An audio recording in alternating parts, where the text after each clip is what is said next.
Ang sulat ni Pablo sa mga taga-Roma. Unang kabanata. Mula kay Pablo na lingkod ni Kristo Jesus, pinili at tinawag ako ng Diyos na maging apostol upang ipangaral ang kanyang magandang balita. Ang magandang balitang ito ay ipinangako ng Diyos noon sa pamamagitan ng mga propeta at nakasulat sa banal na kasulatan. Ang balitang ito ay tungkol sa kanyang anak, ang ating Panginoong Hesukristo. Sa kanyang pagkatao isinilang siya sa lahi ni Haring David, at sa kanyang banal na espiritu napatunayang siya ang makapangyarihang anak ng Diyos nang siya'y nabuhay mula sa mga patay. Sa pamamagitan ni Kristo tinanggap namin ang kaloob na maging apostol para madala namin sa pananampalataya at pagsunod sa Kanya ang mga tao sa lahat ng bansa. Ginagawa namin ito para sa Kanya. At kayong mga mananampalataya riyan sa Roma ay kabilang din sa kanyang mga tinawag na maging tagasunod ni Hesukristo. Sa inyong lahat diyan sa Roma na minamahal ng Diyos at tinawag na maging banal, sumainyo nawa ang biyaya at kapayapaang galing sa Diyos na ating Ama at sa Panginoong Hesukristo. Ang dahilan ng pagpunta ni Pablo sa Roma. Una sa lahat, nagpapasalamat ako sa Diyos sa pamamagitan ni Hesukristo dahil sa inyong lahat. Dahil balitang-balita ang inyong pananampalataya sa buong mundo. Palagi ko kayong idinadalangin. At alam ito ng Diyos na buong puso kong pinaglilingkuran sa aking pangangaral ng magandang balita tungkol sa kaniyang anak. Lagi ko ring idinadalangin na loobin sana ng Diyos na makapunta ako riyan sa inyo. Nananabik akong makita kayo para maipamahagi sa inyo ang mga espiritual na kaloob na makakapagpatatag sa inyo. Sa ganoon magkakatulungan tayo sa pagpapalakas ng pananampalataya ng isa't isa. Mga kapatid, nais kong malaman ninyo na ilang ulit ko nang binalak na pumunta riyan, pero laging may humahadlang. Nais kong pumunta riyan para mayroon din akong maakay sa pananampalataya kay Kristo, tulad ng ginawa ko sa mga hindi Hudyo sa mga napuntahan kong lugar. Sapagat may pananagutan ako na mangaral sa lahat ng tao, sa mga may pinag-aralan man o wala, sa marurunong o hangal. Iyan ang dahilan kung bakit nais ko ring maipangaral ang magandang balita riyan sa inyo sa Roma. Ang kapangyarihan ng magandang balita. Hindi ko ikinakahiya ang magandang balita tungkol kay Kristo. Dahil ito ang kapangyarihan ng Diyos sa ikaliligtas ng lahat ng sumasampalataya.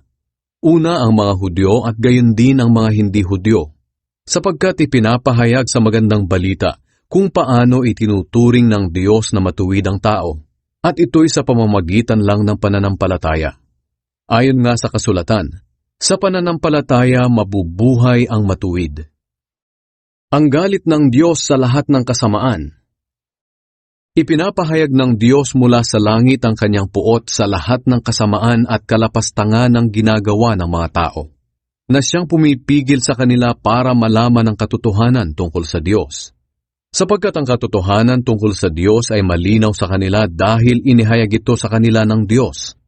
Totoong hindi nakikita ang Diyos, pero mula pa nang likhain niya ang mundo, ang kanyang walang hanggang kapangyarihan at pagka-Diyos ay naipahayag sa mga bagay na ginawa niya.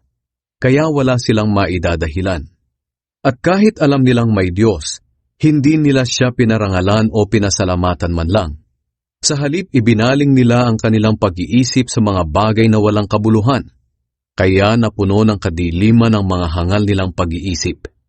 Nagmamarunong sila, pero lumilitaw na sila'y mga mangmang, sapagkat ipinagpalit nila ang dakila at walang kamatayang Diyos sa mga Diyos-Diyosang anyong tao na may kamatayan.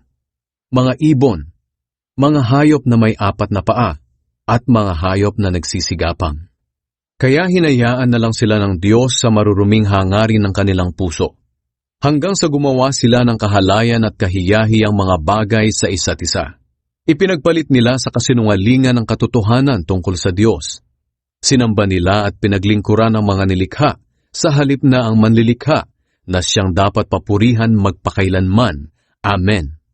Dahil ayaw nilang kilalanin ang Diyos, hinayaan na lang sila ng Diyos na gawin ang kanilang malalaswang pagnanasa. Ipinagpalit ng mga babae ang natural na pakikipagrelasyon nila sa lalaki sa pamamagitan ng pakikipagrelasyon sa kapwa babae. Ganoon din ang mga lalaki. Tinalikuran nila ang natural na pakikipagrelasyon sa babae at sa halip ay pinagnasahan ng kapwa lalaki.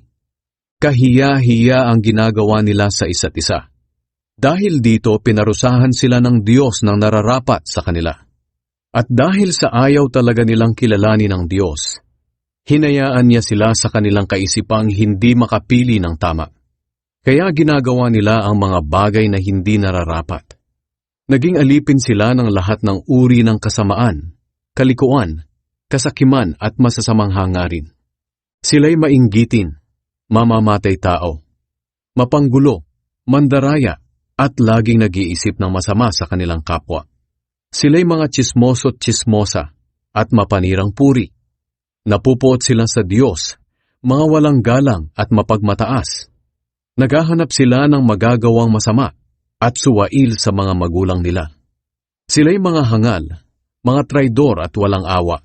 Alam nila ang utos ng Diyos na dapat parusahan ng kamatayan ng mga taong gumagawa ng mga kasalanang ito. Pero patuloy pa rin silang gumagawa nito at natutuwa pa sila na ginagawa rin ito ng iba.